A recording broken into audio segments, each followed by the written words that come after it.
Mwenyekiti. Asante Mheshimiwa David Kishoa. Shukuru Mheshimiwa Mwenyekiti, pamoja na majibu ya serikali, lakini wilaya ya Mkalama ndio wilaya pekee katika mkoa wa Singida ambayo ili ufike makao makuu ya wilaya ni lazima upigwe na vumbi la kutosha. Nilikuwa ninaomba ili kuwaepusha wananchi na adha hii, kwa sababu shughuli za kijamii zinadorora na hata za kiuchumi, na wakati mwingine wanapoteza maisha wananchi wa kule.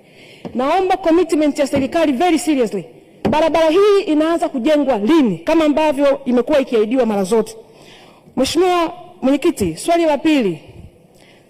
Je, serikali haioni kwamba kuna umuhimu sasa wa kupeleka fedha za kutosha kwenye maeneo ambayo yana geographical features kama zile ngumu kama milima, mabonde na mito kwa ajili ya kwao kujenga miundombinu ya barabara, madaraja pamoja na makaravati, ili wananchi hawa waepukane na adha kutokana na hali walionayo ya kimazingira? Nakushukuru sana Mheshimiwa Mwenyekiti.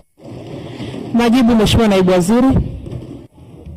Asante Mheshimiwa Mwenyekiti, naomba kujibu maswali mawili ya nyongeza ya Mheshimiwa Jessica David Kishoa, mbunge wa Iramba Mashariki, kama ifuatavyo.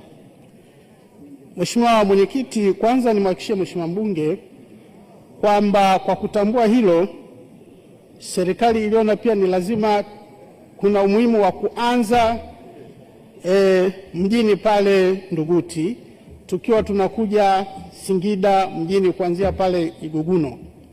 Lakini mpango ni kuijenga barabara yote ya lami hadi kwenda Sibiti. Kwa hiyo ni kuhakikishia, tulitangaza tenda lakini mkandarasi akawa ametenda juu, kwa tuko kwenye kuitangaza tena upya. Kwa hiyo dhamira ipo. Tulishaitangaza lakini tukashindwana na mkandarasi kwa sababu alikuwa ametenda juu. Kwa hiyo dhamira ipo kubwa sana, tutaendelea kuitangaza na kuanza kuijenga muda si mrefu. Kwa hiyo iko kwenye utaratibu wa kuijenga. Hilo la kwanza. La pili, kuhusu maeneo korofi, maeneo yenye mito, mabonde.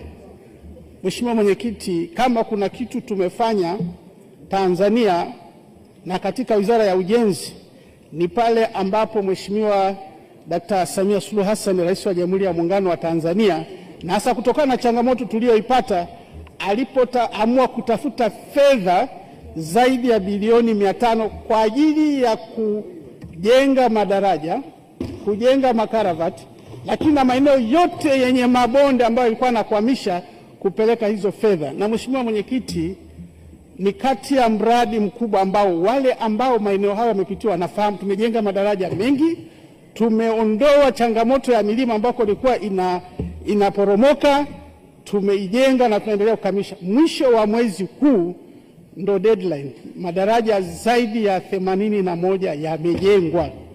Lakini pia mabonde mengi yamefanyika. Hatuwezi tukamaliza maeneo mengi, lakini maeneo yote korofi tumeyafanya na tutaendelea kufanya hivyo. Lakini kama kuna changamoto kubwa sana kwenye jimbo lako Mheshimiwa, tunakukaribisha, labda litakuwa halikuonekana, lakini hata mkoa wa Singida mradi huo ulipita na tumejenga madaraja mengi sana. Asante Mheshimiwa Mwenyekiti.